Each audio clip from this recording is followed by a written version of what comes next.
Bismillahirrahmanirrahim. Assalamualaikum warahmatullahi wabarakatuh.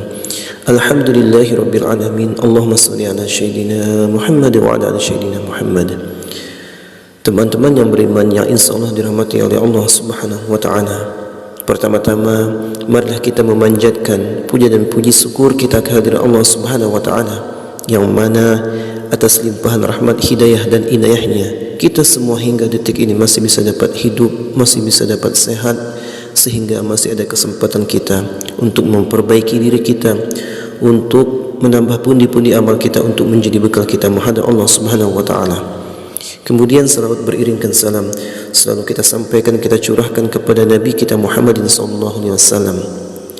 Sahabat yang beriman, dalam kesempatan ini kita akan mengulas tentang kedahsyatan ayat kursi serta larangan-larangan bagi kita untuk membaca ayat kursi. Suatu ketika setan pernah mendatangi Abu Hurairah radhiyallahu anhu dan berkata padanya, "Jika engkau mendatangi pembaringanmu, maka bacalah ayat kursi sampai selesai.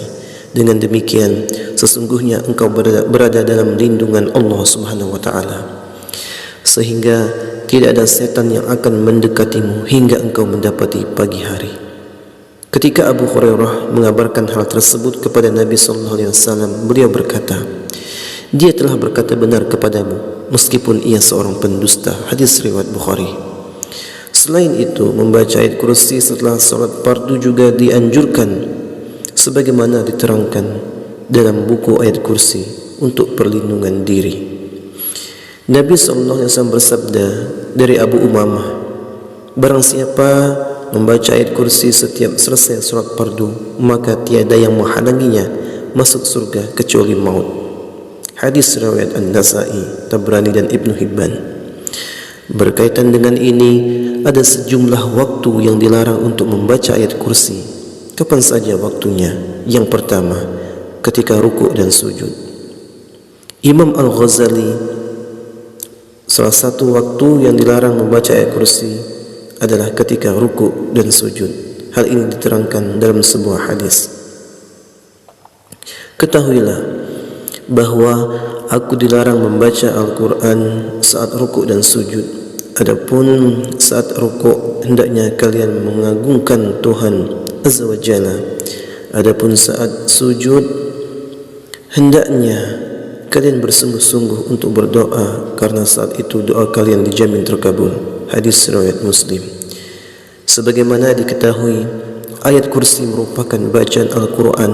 Dengan demikian dilarang membacanya ketika rukuk dan sujud sesuai hadis Nabi sallallahu alaihi wasallam.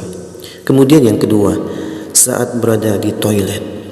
Waktu dilarang membaca ayat kursi lainnya ketika berada di toilet, sebab membaca Al-Quran di dalam toilet sama saja seperti melakukan penghinaan terhadap kitab suci Al-Quran dan menyalahi adab membaca Al-Quran.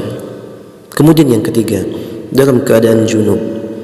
Ketika dalam keadaan junub dan hadas besar, Muslim juga dilarang membaca Al-Quran. Larangan ini termaktub dalam hadis dari Nabi Muhammad SAW. Wanita haid dan orang yang junub tidak boleh membaca Al-Quran walaupun satu ayat. Hadis riwayat Tirmizi dan Ibnu Majah. Kemudian yang terakhir, yang keempat, ketika mengantuk. Menukil dari At-Tibyan fi Adabi Hamalatil Quran oleh Imam Nawawi, terbitan Mirkat, saat mengantuk hendaknya Muslim berhenti membaca ayat kursi. Makruh hukumnya membaca ayat suci Al-Quran ketika mengantuk. Hal tersebut bertujuan untuk menjaga kita dari kemungkinan salah membaca sehingga merusak atau mengubah bacaan Al-Quran. Rasulullah SAW bersabda, "Apabila salah satu dari kalian bangun malam sehingga bacaan Al-Qurannya menjadi kacau sampai dia tidak sadar apa yang dia baca, hendaknya dia tidur." Hadis riwayat Ibnu Majah. Itulah tadi sahabat yang beriman, waktu-waktu larangan-larangan kita membaca ayat kursi. Semoga kita mengetahui, semoga kita semua selalu mendapatkan ampunan dari Allah Subhanahu wa taala. Semoga kita semua dapat mengamalkan ayat kursi ini sebelum tidur maupun setelah solat fardu kita membacanya. Mudah-mudahan kita semua dimasukkan Allah Subhanahu wa taala ke dalam syurganya, yaitu surga Firdaus. Amin amin ya rabbal alamin. Itu saja sahabat, mudah-mudahan bermanfaat. Kalau ada kata-kata yang salah mohon dimaafkan. Semuanya kebenaran dari Allah Subhanahu wa taala. Saya akhiri, wassalamualaikum warahmatullahi